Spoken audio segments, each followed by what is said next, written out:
Assalamualaikum warahmatullahi wabarakatuh. Alhamdulillah, akhirnya kita bertemu lagi dalam materi.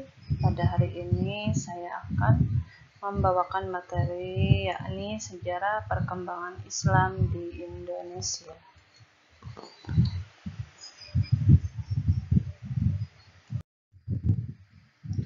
Kompetensi dasar yang pertama yakni siswa dapat meyakini kebenaran bahwa dakwah dengan cara damai Islam diterima oleh masyarakat Indonesia.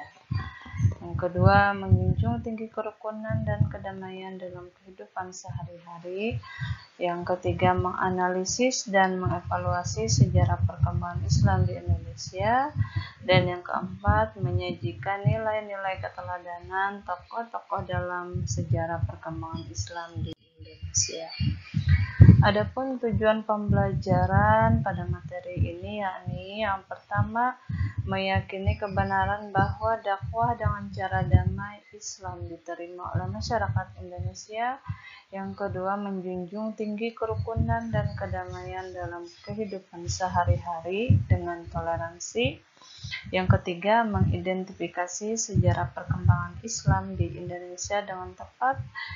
Kemudian menjelaskan sejarah perkembangan Islam di Indonesia dengan benar, menganalisis sejarah perkembangan Islam di Indonesia dengan berpikir kritis, mengevaluasi sejarah perkembangan Islam di Indonesia dengan tepat, menyajikan paparan tentang sejarah perkembangan Indonesia dengan penuh percaya diri.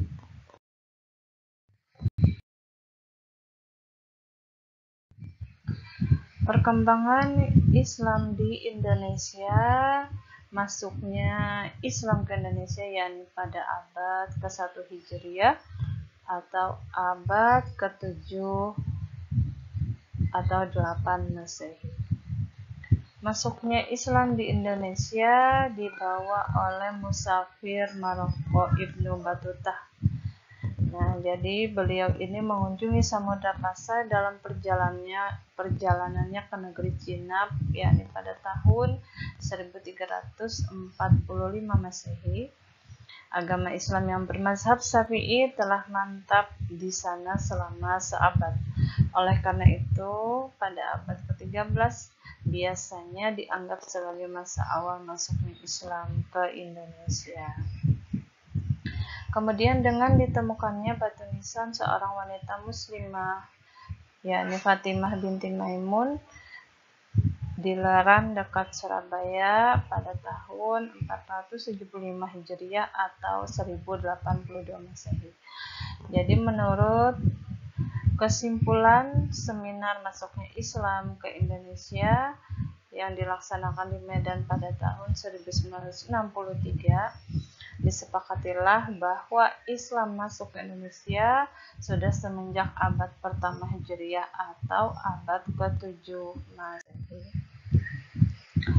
Sebelum Islam datang ke Indonesia, kepercayaan yang dianut masyarakat pada waktu itu ada 4, yakni animisme, dinamisme, Hindu, dan Buddha. Kerajaan yang bercorak Hindu-Buddha diantaranya Kerajaan Kutai yang ada di Kalimantan Timur, Kerajaan Tarumanagara yang berada di Jawa Barat, dan Kerajaan Sriwijaya yang berada di Sumatera. Kemudian kenapa Islam itu bisa diterima dengan baik? Nah, jawabannya adalah karena Islam datang dan membawa prinsip-prinsip. Nah, prinsipnya apa saja? Yang pertama yakni perdamaian, yang kedua persamaan antara manusia atau tidak ada kasta, yang ketiga menghilangkan perbudakan, yang keempat masuk Islam sangat mudah dengan hanya membaca 2 kalimat syahadat, dan yang terakhir tidak adanya paksaan.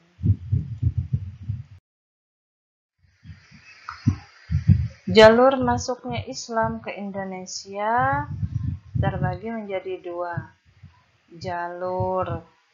Yang pertama yakni disebut jalur utara. Jalur utara dari Saudi Arabia melalui Damaskus, kemudian Baghdad, Gujarat, Sri Lanka, kemudian sampailah di Indonesia. Melalui jalur selatan yakni dari Saudi Arabia, melewati Yaman, Gujarat, Sri Lanka, dan sampailah ke Indonesia. Tempat penyebaran Islam di Indonesia yang pertama adalah pesisir Sumatera bagian utara di Aceh, yang kedua Gresik dan Tuban di Jawa Timur, yang ketiga Demak di Jawa Tengah, yang keempat Banten di Jawa Barat, yang kelima Palembang di Sumatera Selatan, yang keenam Banjar di Kalimantan Selatan, yang ketujuh Makassar di Sulawesi Selatan, yang kedelapan Ternate, Tidore, Bacan, dan Jalolo di Maluku, dan yang kesembilan Sorong di Irian Jaya. Jalur penyebaran Islam di Indonesia yang pertama melalui jalur perdagangan. Sudah dimulai sejak abad ke-7, yaitu dengan datangnya para pedagang Islam dari Arab, Persia, dan India. Jadi selain berdagang, mereka menyebarkan agama Islam. Nah, cara ini paling efektif karena melibatkan seluruh kalangan masyarakat. Yang kedua, melalui jalur pernikahan.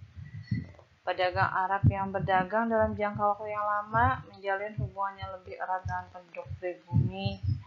Hubungan tersebut diteruskan dengan pernikahan campur. Misalnya, pernikahan antara Raja Brawijaya kelima dengan Putri Jumpa melahirkan Raden Patah atau Raja pertama pada Kerajaan Demak. Yang ketiga adalah melalui jalur tasawuf. Para ahli tasawuf hidup dalam kesederhanaan. Mereka memiliki keahlian yang dapat membantu masyarakat seperti menyembuhkan penyakit. Jalur pendidikan.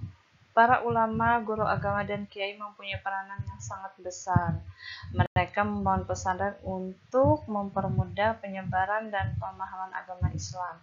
Misalnya pesantren-pesantren yang didirikan oleh Raden Rahmat di Ampel, Denta, dan Surabaya. Pesantren yang didirikan oleh Sunan Giri di Giri. Yang kelima adalah melalui jalur kesenian. Diadakan pegelaran seni gamelan di Jogja, Solo, Cirebon, dan sebagainya. Gamelan digunakan untuk mengumpulkan masyarakat yang diikuti dengan kegiatan dakwah. Digunakannya media wayang sebagai media dakwah Islam karena dalam cerita wayang diselipkan ajaran-ajaran Islam. Yang keenam, melalui jalur politik.